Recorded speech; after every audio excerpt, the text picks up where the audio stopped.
Welcome inside the Villa parlor. It is pre-season officially. England are 2 wins away from bringing it home, and rumors are swirling, and I'm swirling an extraordinary tequila, the finest spirit I own. It's called a Clase Azul Reposado, and the reason why I'm drinking it is because I want to salute our owners today, Nassef, Sawiris, and Wes Edens. And in fact, Wes Edens has a stake in a tequila company with a bunch of his NBA friends. By the way, this is not a tequila you shoot with lime and salt, and you certainly don't put it in a margarita.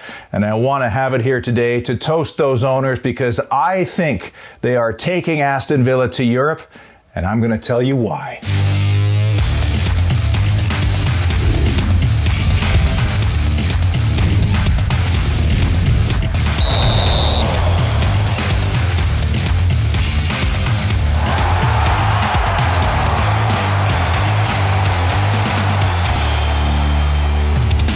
I'm wearing Stilian Petrov's old strip because it's his 42nd birthday today. Happy birthday, Stan. Easily one of the most inspirational Aston Villa players of all time. Now, I have to start with Jack Grealish because there's so much news swirling around him, and this ties in so beautifully with Aston Villa's ownership group. If you're Jonathan Barnett, Jack Grealish's mega powerful agent from ICM Stellar Sports, one of the biggest football agents in the world, then your client who is heading into the prime of his career and who is extremely marketable, well, this is the time during the Euros, the impending World Cup in Qatar. This is the time to cash in. So everybody is disappointed and frankly bummed out that Jack Grealish isn't getting more minutes. But if you're the agent, the 3 ways you cash in on a client like Jack Grealish is 1, the big bumper move. 2nd is a massive contract renewal. And then 3rd are sponsorship deals, marketing rights deals, or big deals with the apparel giants. And it's important that we understand that in the backdrop of what's happening and the context of what's happening with Jack Grealish. And as it turns out, Jack Grealish's deal with Nike expires this year, and they are desperate to re-sign him. Problem is, there's 3 other brands now, big brands, that are after Jack Grealish's signature, one of which is Puma. And why is that important? Because Manchester City is now wearing Puma, having switched from Nike. And if you don't think these big apparel giants have an influence in transactions and transfer, guess again. And I know that because I worked with an ex-vice president of marketing for Nike on a big project here in Canada. The other names that are after Jack Grealish are Under Armour and Adidas. And guess who owns a 6% stake in Adidas and sits on their advisory board? Why, none other than Nassef Sawiris, Aston Villa co-owner. Now, you get the sense that Villa's Egyptian billionaire doesn't want to be involved in any kind of perceived conflict of interest. But in this case, we know that 4 apparel giants are after Jack Grealish, which means that Sawiris' relationship with Grealish, and it's very close. I mean, they FaceTime and text each other. His teammates used to tease him about it all the time. It's almost like he's vouching for a guy because the last thing a big brand like Adidas would want is to put all that money behind somebody who turns out to be a flake. They don't want that. So in that case, the relationship actually may help. This is a really fascinating dynamic because think about it. Jack's deal is expiring with Nike and they're going to let it expire and figure it out after the Euros to see how big he gets during that tournament. At the same time that Aston Villa's deal with Kappa is expiring at the end of this year. And you know that brands don't want to put all their money behind somebody, put them in all their gear, only for them to then go to their club, which is under a different brand. So wouldn't it be something if Villa pushed the boat out and give Jack a bumper, incredible contract? Then Adidas comes in and gives him an incredible marketing rights deal. And then at the end of this season, they come along while Jack helps Villa get to Europe and say, yep, that club is now worthy of our brand Adidas. And Villa has new Adidas kit. So when you factor in all these deals, and as I said on our last show, that Jack Grealish is worth so much more than a $100 million transfer fee. And because he was an academy graduate and they didn't have to pay a transfer fee for him, the owners have the luxury of being able to push the boat out on this rumored new and improved bumper deal. But it's so important for the project as a whole that Aston Villa can sell its potential transfer targets on the opportunity of playing with Jack Grealish. And the fact that we're still hearing these rumors and these links right now is very encouraging to me in that regard, because I think these next 2 weeks are going to set up Aston Villa for the next 2 years. Which brings us then to our fearless, incredible, and visionary leaders who saved a beautiful old football club from the abyss, brought there by a fraud. A casino gambler who decided to push all the chips into the middle of the table and gamble a well over 130-year-old club on promotion only to lose. We were that close to the unthinkable. So here we go. It's the holy trinity of why Nassef, Sawiris, and Wes Edens are taking Aston Villa to Europe. Honorable mention here, despite being two completely different individuals from totally diverse backgrounds, they share the same kind of philosophy on either founding or establishing businesses or breathing new life and rejuvenating distressed businesses, and also creating and then achieving a vision for those businesses. These guys met at high society events, let's be honest. They probably drank this tequila. This would have been the crap tequila on the menu. Now, Wes Edens calls himself a sports nerd. He was actually a pretty accomplished skier, did some horse jumping, believe it or not, and also does some mountain climbing here and there. So when the subject of taking on an English football club, a traditional club, and maybe rejuvenating it, well, obviously, there was some serious interest because, of course, Wes Edens had already dabbled in professional basketball with the Bucks.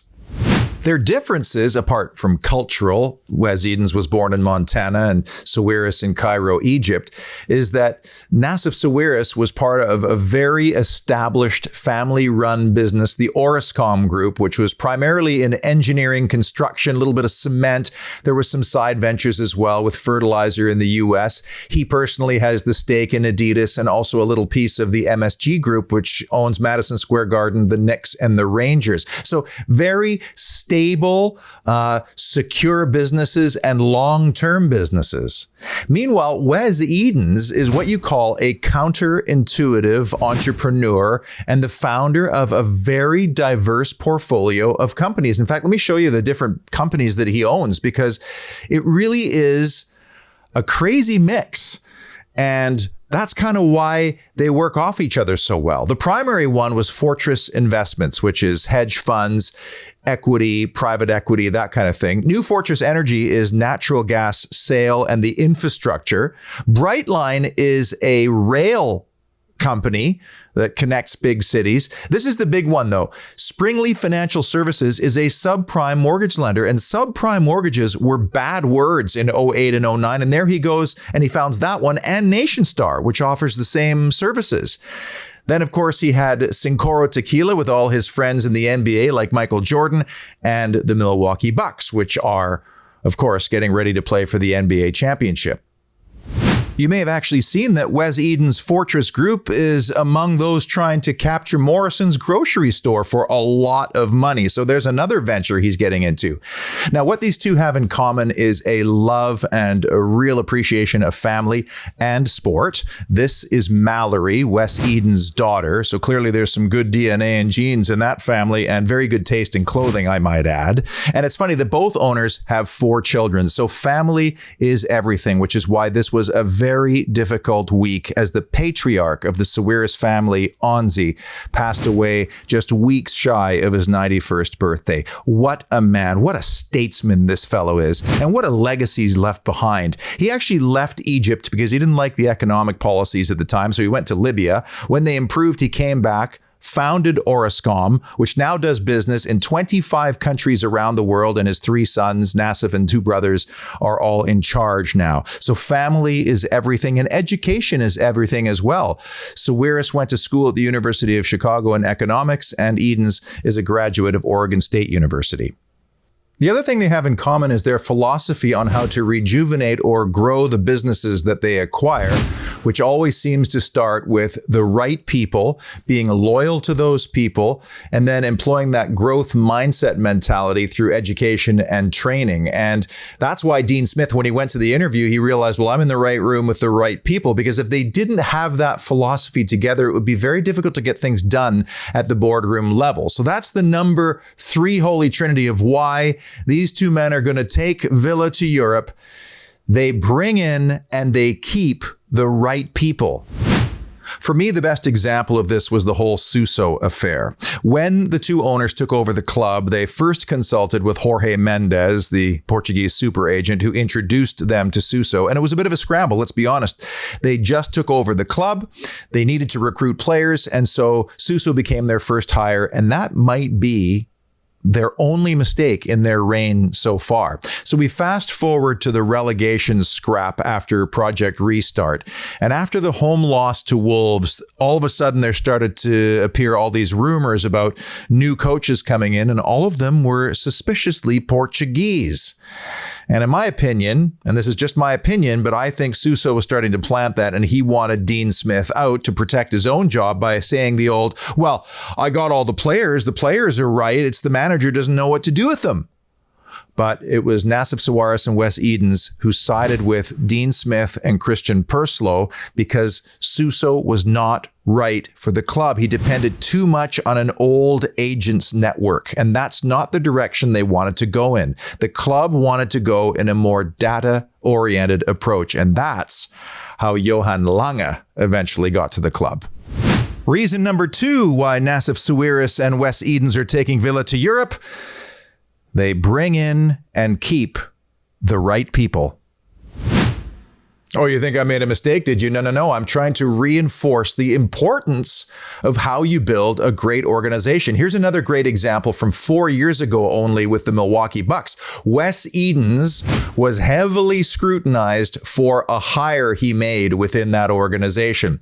John Hammond left the organization as general manager to go to the Orlando Magic, and so all of a sudden there was this job search on, and Wes Edens was pushing for a 34-year-old guy named John Horst, who worked for Hammond most of his career. He was a basketball intern, basically, but worked with the Bucks as director of basketball operations. Now, the media and the establishment in Milwaukee wanted somebody with senior experience. So there were a lot of candidates from outside and within the club, but Wes Edens pushed hard on this guy and convinced his 2 partners to go with Horst. It was heavily criticized. It was called sloppy. And here we are 4 years later. The Bucks are in the NBA championships, and they've been excellent for those 4 years. This is a market of 550,000 people, one of the smallest markets in the entire NBA, up against the big boys like the Lakers and the Knicks and the Brooklyn Nets and all these big established basketball clubs. And the Bucks were already heavily into analytics. So when Dean Smith came in and talked about his Brentford days and the importance put on expected goals, that caught Edens' attention, and the exact same story as well with Johan Lange, who turned chicken poop into chicken soup at Copenhagen by using very similar techniques and taking players at this value and then selling them on at this value. And the number 1 reason why Nassef, Sawiris, and Wes Edens will take Villa to Europe: they bring in and they keep the right people. Let's go back to the Bucks for a moment and Giannis. And before his deal expired and wasn't re-signed yet, of course, he was linked with every single NBA club in the league.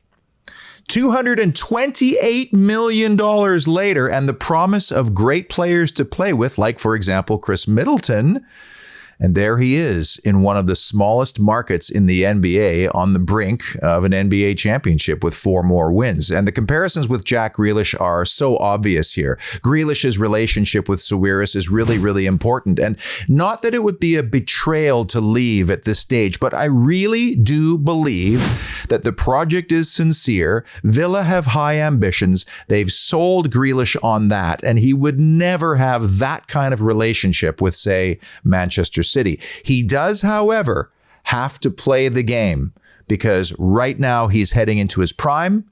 He's at the Euros. He's a key player, and I still think he's going to play a big part in this tournament. And if he plays his cards the way his agent asks him to, he will be setting up his grandchildren for life.